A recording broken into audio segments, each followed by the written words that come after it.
This is a tale that is totally true. Wait, you'll say, that's a misnomer. But please keep your expectations in check. I'm a snail, no Shakespeare or Homer. May caught a tram through the Barras. She alighted at Paisley Cross. Then a 10-minute walk to the Well Meadow Café, where Frankie Minghella was the boss.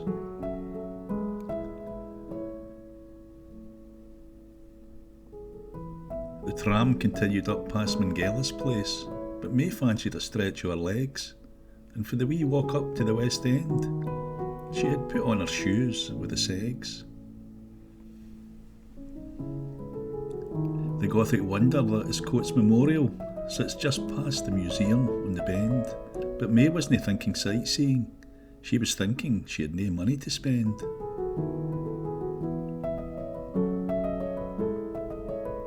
May's pal wasn't the most punctual, so May grabbed a table and waited. 10 minutes later, in rushed her friend, excited to tell who she had just dated. Her chum was a gem. She knew May was skint, and she insisted it was her treat. The smell of hot peas made May think twice, but she finally plumped for a sweet.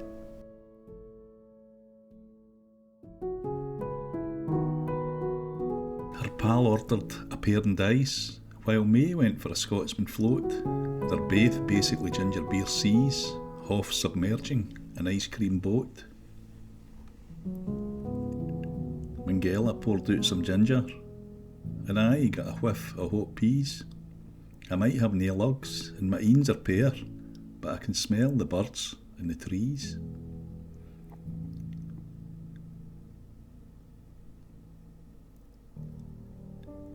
I popped my head out the bottle, thinking I might go for a wee crawl. Then there was a splash, and May was up in a flash, spilling float down her braw Paisley shawl. There was a lot of greeting and screaming. You would have thought I had the pox. Next thing May is after her doctor, apparently with nervous shocks.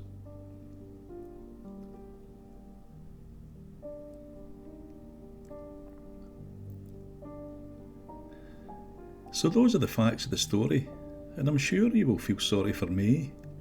But was there no an even bigger victim? Who? Me? Well, that's what I would say. Anyway, the next bit is my favourite. It allows me to reminisce. And if I wasn't to tell you my backstory, well, that would surely be remiss. One day in the spring of 28, Dad told us he had a surprise. He said we were moving down the town. Before you know it, we were saying our goodbyes. The next day after topping up our slime, we started the hazardous flit, and even with a shortcut through Underwood Lane, it was harder than I care to admit.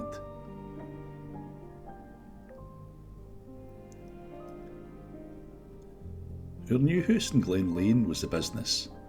It had a cracking view of the town, and its bus stops on every surrounding street made it brilliant for getting around.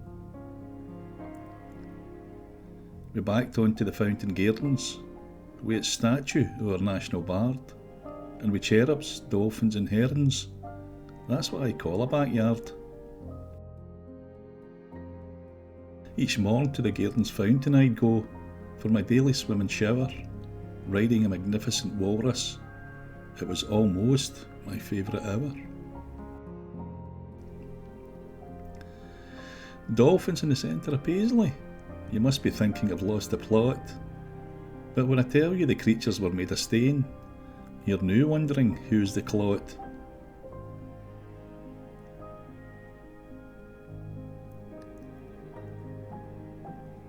The first night, as we sat in the kitchen, all our noses started itching and sniffing. It was like lemons, ginger and cream of tartar. We couldn't believe what we were whiffing.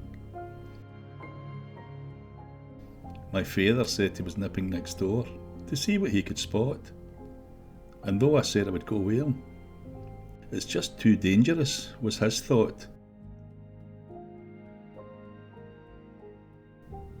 Dad put on his climbing gear, stuck a torch in the front of his shell. An hour later, he's back with some ginger, He'd located the source of the smell.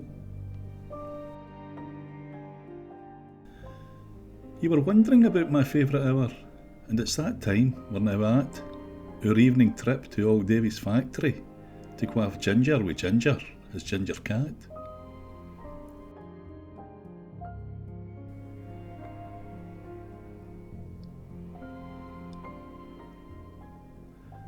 So that brought back some fond memories, some of the best times of my life, and the only thing I can compare it to is the first time I met my future wife.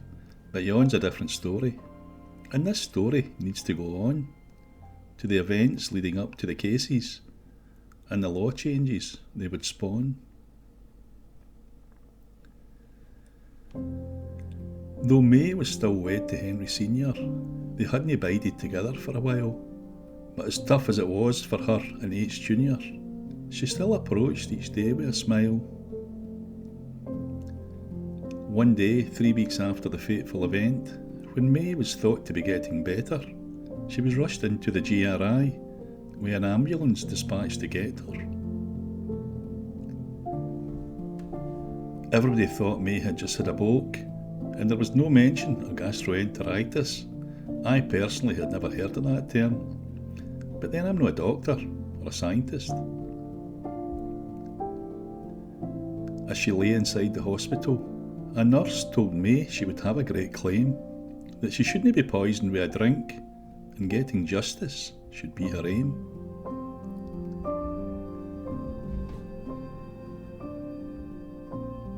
May hired Walter G. Leachman. A counsel Kent is a feisty foe, and despite 2 lost cases with ginger drowned mice, for the 3rd time he was having a go.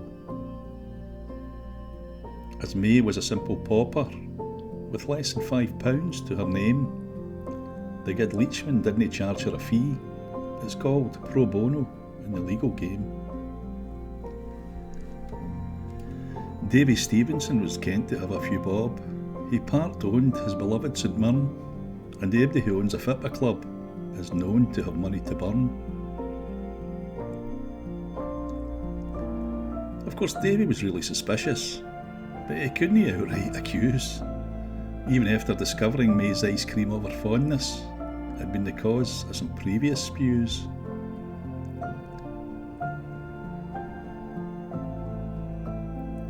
Walt G was a shrewd Glaswegian, and to double his chances of a win, he summoned both Davy and Minghella to court, much to the latter's fear and chagrin. Minghella was named in the papers because he had sold the ginger beer, but it was soon decided it couldn't be his fault, as he wasn't the brand seer.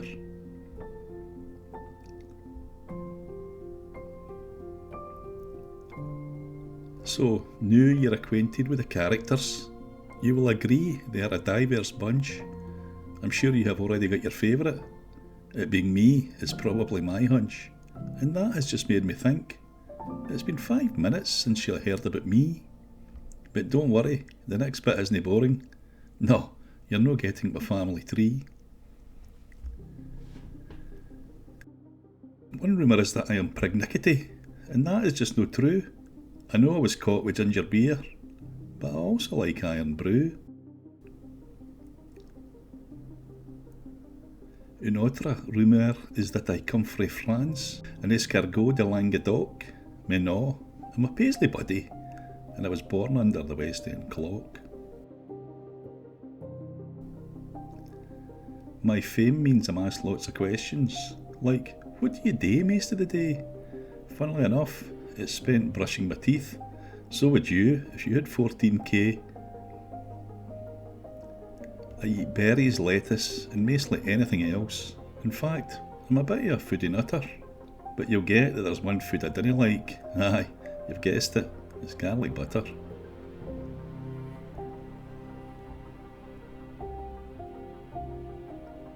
I'm normally a wee bit grumpy. And you might think, there is no need. But let me ask you to ponder this. Would you like to wear your house in your heat? Did you know that my slime is an antioxidant? A free radical that keeps your skin clean? But you'd be daft if you thought that's why I make it. No, it's to let me know where I've been.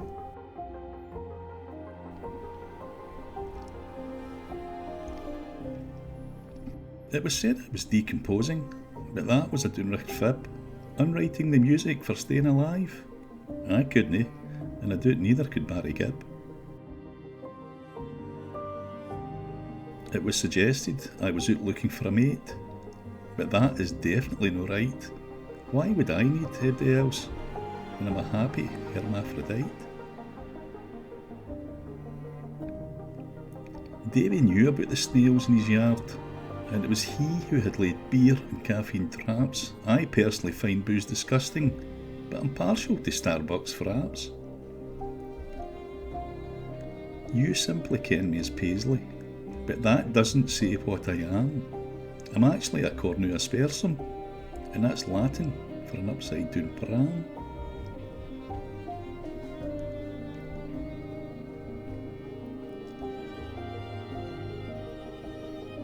So just before we hit the meat of the case, the part that might get some folks snoozing, let me just say the pram thing was a joke. I just found it mildly amusing. And so now we go into the legal stuff, the bit that really brought me my fame. I'll warn you, it's a wee bit technical, but it's the piece that brought Atkin acclaim.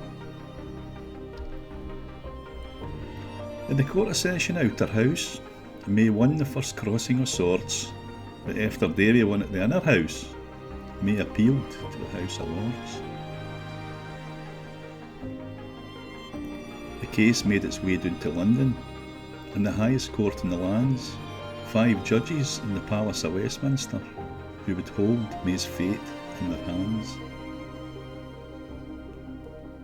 Because May hadn't purchased the float, the defence said she had no remedy in law, but Lord Atkin wasn't for buying either, and he vowed to fix this legal flaw.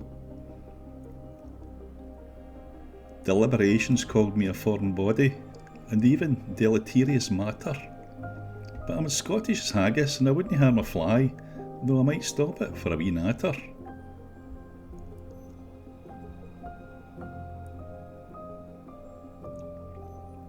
Lord A argued if you injure your neighbour by what should reasonably be foreseen, you should be liable under the civil law and suffer the penalties that would mean.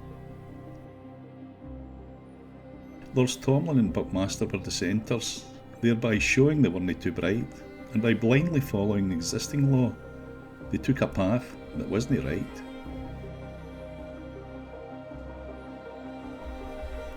I rightly get all the fame for the case, but it's really to James Atkin we all owe, for it was he who persuaded Lord Macmillan that to the final judge it should go. Old Thankerton liked doing his knitting, even when sitting in court, but he still cited common sense and justice as he purled Atkin and Mac his support.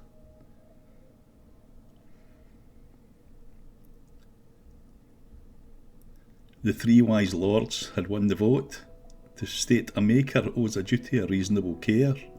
That didn't just mean that I needed to be clean, it meant that I shouldn't have been there. Now, a tort's no a baby tortilla, but a wrong causing loss, suffering or harm, and through Davy's negligent actions, he would pay for May's injuries and alarm.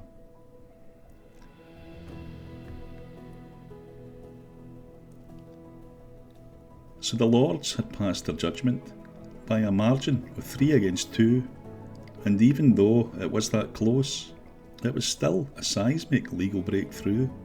It also proved to be the end of the legals, even if it wasn't meant to be that way, but you'll see that there's one character short as we enter the last act of the play. Though May won her case in the House of Lords, that didn't prove the event occurred. Davy even claimed the bottle wasn't his, and that the whole thing was absurd. The case then went back to the Scottish court, where Davy hoped to put things straight, but sadly he died before it got there, and his executors settled out on his estate. It was never divulged how much was paid, whether in hundreds it was 2 or 5, But there's one thing that's kent for sure. I'm the most expensive snail to ever be alive. The café struggled with the infamy of the case. Its doors shut forever in 31, and so, while May was still in the middle of her fight, Frankie's new anchor mill job had just begun.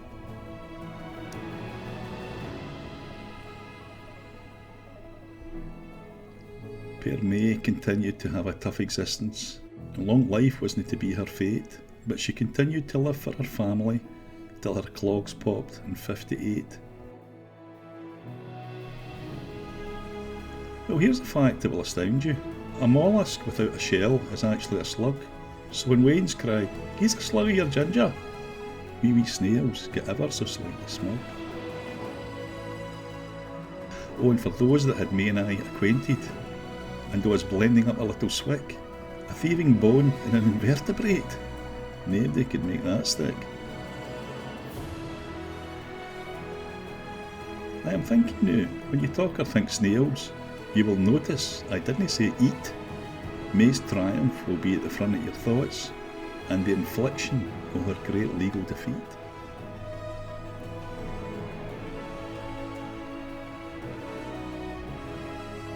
This has been a long and complex story, and so a question as it nears its end. The gastropod that changed the law. Has a better headline ever been penned? And that means every time you make a purchase, whether it's deed, fake, worn, broken, or just stale, remember you have rights, my friend. Thanks to me, the Paisley Snail.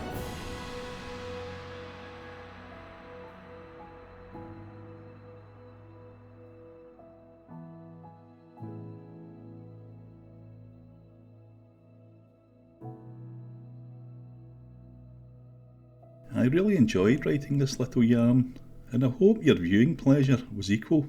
But even if you enjoyed it just a tiny wee bit, please subscribe, and I might do a sequel.